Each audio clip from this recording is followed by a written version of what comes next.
राम राम दोस्तों। जय हिंद।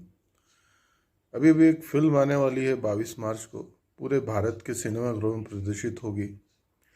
इस शानदार फिल्म में भारतीय स्वतंत्रता का इतिहास जो है उसको एक वास्तविक और सही अर्थ में समझाया गया है।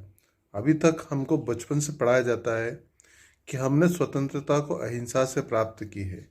दे दी हमें आज़ादी बिना खड़ग बिना ढाल, साबरमती के संत तूने कर दिया कमाल, ऐसे गीत सुना करके और पूरे भारत के करोड़ों लोगों को बरगलाया जा रहा था कि हमने जो स्वतंत्रता प्राप्त की है वो बिल्कुल अहिंसा के मार्ग पे चल के प्राप्त की है। लेकिन इस फिल्म में एक ऐसे अभिनेता को बताया गया है जिसने वास्तव में भारत की स्वाधीनता के इतिहास को एक नए स्वरूप में लिखा, एक नए स्वरूप में दुनिया को दिखाया और अंग्रेजों की जड़ें हिला दी। ऐसे महान क्रांतिकारी जिसे सिर्फ सावरकर या वीर सावरकर नहीं, स्वातंत्र वीर विनायक दामोदर सावरकर के नाम से जाना जाता है। ऐसे महान क्रांतिकारी जिनने इस देश के अंदर अनेकों अनेकों काम किए हैं, अपने बलिदान से इस देश को मुक्त कराया है। ऐसे महान क्रांतिकारी जिन्हें अपने एक जन्म में दो आजन्म कारावास, यानी 1960 में उनकी सजा पूरी होने वाली थी, ऐसा उनको कारावास मिला।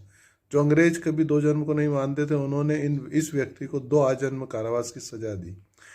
अपने पूरे जीवन में भारतीय स्वतंत्रता के संग्राम को 1857 की क्रांति से जोड़कर इस पूरे देश को बताया कि इस देश के लोग कैसे स्वतंत्रता का, स्वाधीनता का संग्राम मनाते हैं।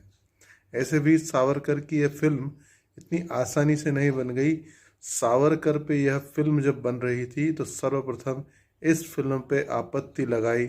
इस फिल्म पे सबसे पहले एक ढुलमुल सी स्क्रिप्ट लिख के दे दी गई। इस फिल्म के डायरेक्टर महेश मांजरेकर ने इस फिल्म की स्क्रिप्ट में इस तरह से बनावटीपन डाला जिससे वास्तव में सावरकर का सही चरित्र लोगों के सामने नहीं आने वाला था। रणवीर हुड्डा ने जब इस फिल्म को साइन किया, उसके बाद उन्होंने मराठी, इंग्लिश और हिंदी के अनेक मैगजीन्स को पढ़ा और फाइनली उन्होंने डिसाइड किया कि यह स्क्रिप्ट ठीक नहीं है। मांजरेकर से बोले कि आप इस स्क्रिप्ट को चेंज कीजिए। मांजरेकर ने कहा कि भाई मुझे तो अपनी दाल रोटी चलानी है, तुम्हें ऐसा लगता है तो खुद बना लो, और वो भाग गए। इसके साथ प्रोड्यूसर भी भाग गया, सब भाग गए और फाइनली अपने पिता के पास रणवीर हुड्डा गए और हरियाणा में जाके अपने पिता को सब बात बताई। रणवीर हुड्डा के पिता ने कहा कोई बात नहीं, अब जो वकील में सर दे ही लिया है तो फिर डरना क्या। और अगले दिन अपनी ज़मीन और अपने घर के सारे बाजार में पैसे गिरवी रखकर और वो पैसा रणवीर हुड्डा को दे दिया। अपने घर को बेचकर उस व्यक्ति ने इस फिल्म को बनाया है। अब योग संयोग से चुनावी वक्त पे रिलीज़ हुई है। चुनाव से इस फिल्म का कोई संबंध नहीं, वास्तव में इस फिल्म का संबंध है हमारी स्वाधीनता के वास्तविक संघर्ष और इतिहास से। तो आइए इस फिल्म को देखने चलते हैं और 22 मार्च से जब ये फिल्म प्रदर्शित हो तो निश्चित रूप से इसे सफल बनाना, क्योंकि उस महानायक ने, उस रणवीर हुड्डा ने अपना घर बेचकर इस फिल्म को बनाया है।